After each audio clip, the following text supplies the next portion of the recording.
Leaders follow first. Leaders have to follow first, and I'm going to show you a formula in a second. And then from here, once you let go, you have an opportunity to neutralize.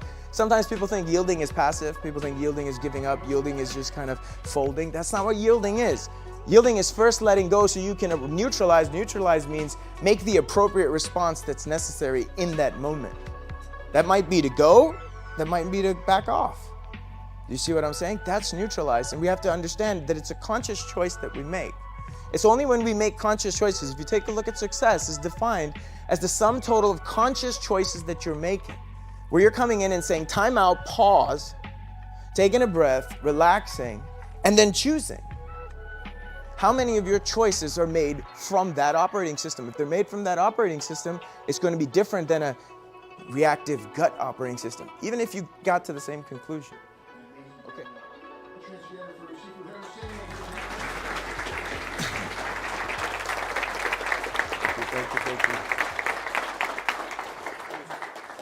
Thank you, Hanshi. Thank you. How's everybody doing today? Good? Well, I better not mess up after that, right? Okay. It's always a distinct honor for me to be here with Hanshi. I think as you all know, he draws you in, right? This martial arts lifestyle that we do, we give people so many different things and ways to deal with their problems in the world that we live in today.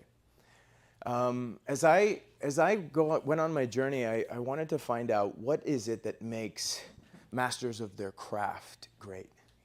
What is it that makes leaders impact change and transformation in their organizations? And the thing that I discovered is that leaders and masters have an unshakable trust in themselves, but they also know how to relate appropriately to what is actually happening, what is actually transpiring. They can be right here, right now, in the moment. But the thing is, as you all know, as school owners, we're living in a very reactively tense society today, yes? Which is suffering from an energy crisis and a time crisis. So follow me here. How many of you feel that there's never enough time and there's never enough moments to be present at home and perform at work? Like we're running out of time or we're running out of energy to be present at home and perform at work. We get stuck in that. So when we get stuck in that, we're in a constant state of overwhelm, exhaustion, and distraction. This is the normal operating system that we see that's happening. So if that's the normal operating system that's happening, then how do people relate? They're relating from this emergency response system of constantly being in a fight, flight, freeze, or submit sympathetic nervous system response system, right? So how do we get to relate appropriately? So the question that I want you guys to ask yourselves and to think about and contemplate, all right, is how do I relate appropriately to blank under pressure?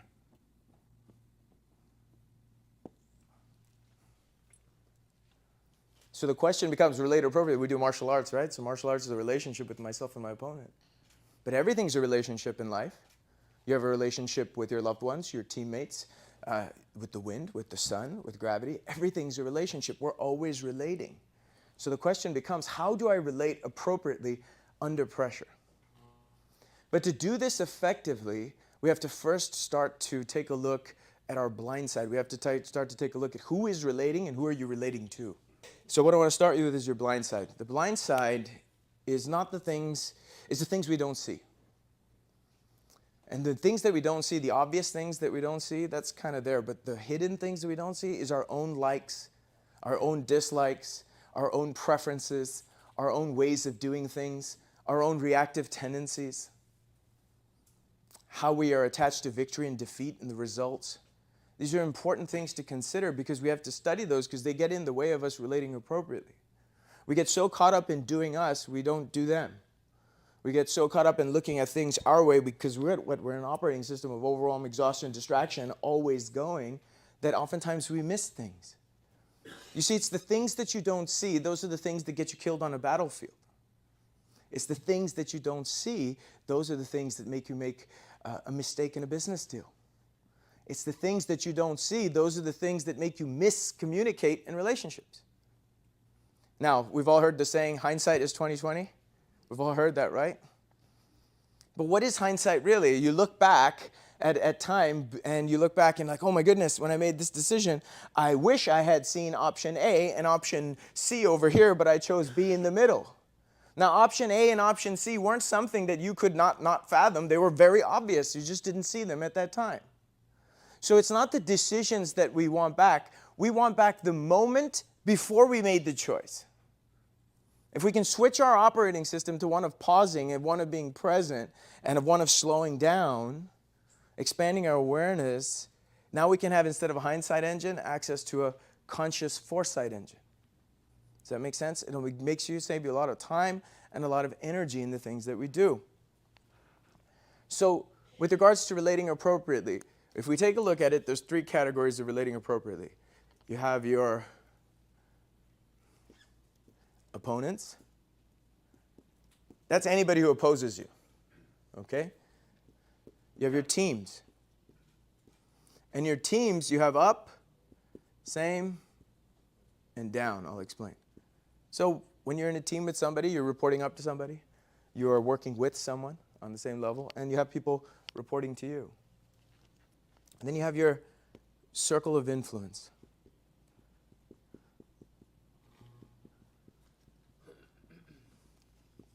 So that's your family, spouse, kids, parents, and your friends. Now, these are the majority of the interactions you have in a simple category of the type of people that you relate with me? Okay, so check this out. What I want you to do is, under pressure, this is the key question. Under pressure, what happens?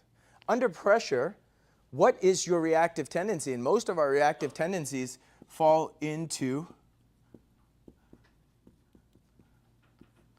fight, flight,